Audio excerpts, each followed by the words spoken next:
E é bom lembrar o seguinte, ano que vem é ano eleitoral e alguns ministros podem deixar os cargos e também outros políticos, porque a lei eleitoral determina que os integrantes de um governo, por exemplo, deixem os cargos até o fim do mês de março do ano seguinte. E agora a gente fala sobre os ministérios, porque há uma possibilidade de uma nova reforma ministerial nesse começo de 2024, inclusive o Bruno citou a presidente do PT, Gleisi Hoffmann, que foi cotada até para assumir a vaga de Flávio Dino no Ministério da Justiça, mas ela ontem negou essa possibilidade que não foi sondada. Então aqui, nós temos um quadro que mostra o seguinte, candidatos, ou aliás, os comandados, os ministérios são comandados pelo Partido dos Trabalhadores. Nós temos 10 ministérios no total que são comandados por petistas e não comandados pelo PT. Aí entra, claro, os outros partidos, 28 ministérios no total são comandados por não integrantes do PT e o total de 10 ministérios que têm o comando dos petistas, e há muita discussão sobre isso e a possibilidade de uma nova reforma ministerial nesse começo de 2024. Então a gente volta para os nossos comentaristas para falar sobre não só o futuro do PT. Temos aqui a eleição em São Paulo, que o partido não terá candidato, mas também eu queria perguntar para a Dora Kramer e para o Kobayashi primeiro sobre essa fatia dos ministérios, hein, Dora? A gente vê que é um governo petista com menos petistas nos comandos das pastas. Dora. Mas, de qualquer maneira, o PT é o partido que tem mais ministérios, porque os outros, União, enfim, aqueles que têm MDB e PSD, tem cada um 3 ministérios, são os que têm mais além do PT, quer dizer, de 10 está de bom tamanho, né? Mas o PT, como qualquer outro partido, sempre quer mais. Mas para o presidente Lula, qual é a vantagem de dar mais ministérios para o PT? Nenhuma, porque não agrega nada. O PT não ficará jamais contra o presidente Lula por causa de ministério. Pois é, então essas fatias, essa divisão, a Dora faz essa leitura política importante, que pelo menos no caso, já que o governo é do PT, são 10 os petistas comandando ministérios, Kobayashi, mas pode haver uma reviravolta. Será que essa fatia pode ser cortada ou esse número deve continuar para o ano que vem? Tem um pleito da cúpula do PT de ter mais participação nos ministérios no governo, né? A gente tem como maior destaque o Fernando Haddad, por exemplo, na economia, um ministério importante. A própria Gleisi Hoffmann, que é a presidente do partido, não é ministra. E ela já foi ministra em governos anteriores do PT, se eu não me engano, foi Casa Civil da presidente Dilma, não é isso? A Dora está concordando.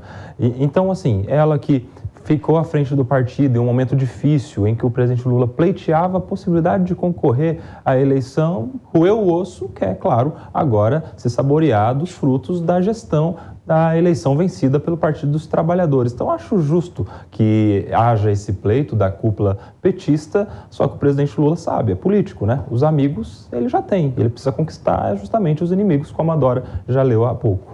Ô Dora, e sobre o evento em si, o partido falando sobre a possibilidade de conseguir mais prefeituras para o ano que vem, claro que todos os partidos querem ampliar o escopo de vagas em prefeituras. Mas no caso aqui em São Paulo, depois de muitos anos, aliás, desde a redemocratização, o partido não deve ter um candidato, deve apoiar, no caso aqui em São Paulo, Guilherme Boulos.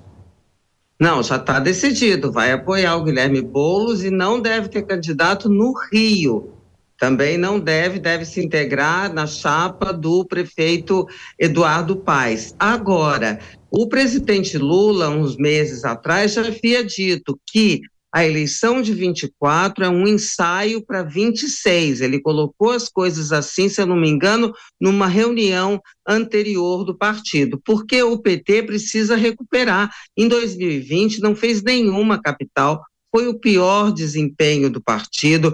Hoje tem pouco mais de 200 prefeituras, já teve mais de 600 no universo de 5.000 e tantos municípios brasileiros. Então, essa é uma missão a que se impõe o PT. Ocorre que ele não está numa situação boa de competitividade nas capitais, né? Vai fazer muitas alianças, agora vai centrar força nas grandes cidades não necessariamente capitais, mas de grandes cidades, para ver se recupera esse terreno perdido. Bom, e Kobayashi, sobre as prefeituras, há a possibilidade do próprio partido e outras legendas que tentam fazer a lição de casa para ampliar o número de prefeituras. Sim, a prefeitura ela serve de base depois para as eleições de 2026, então tem muito interesse. O PL, por exemplo, está com essa missão quase que como uma prioridade, né? Por isso que é o ex-presidente Bolsonaro, a ex-primeira-dama rodando todo o Brasil para formar lideranças, não só nas prefeituras, mas como também nas câmaras de vereadores, ou seja, é uma eleição preparatória para 2026. Quem for bem na performance nas eleições municipais, claro, vai ter muito mais condições posteriormente para as eleições presidenciais e para deputado e senador em 2026. E aí um detalhe importante, né? O PT abre mão de disputar aqui em São Paulo para ser leal ao apoio recebido pelo Guilherme Boulos. E isso já está certo, como disse a Dora, tanto que a família Tato, que foi justamente a que concorreu ao governo de São Paulo nas últimas eleições e que não performou bem, já apoiou agora a candidatura do Guilherme Boulos, está com ele, que era a parcela mais resistente a essa ideia. O PT vem com Guilherme Boulos e, curiosamente, o vice-presidente vem com a Tabata Amaral, provavelmente. Já teve até uma foto aí do Márcio França articulando, tentando trazer o Datena. As eleições municipais no ano que vem vão dar o que falar.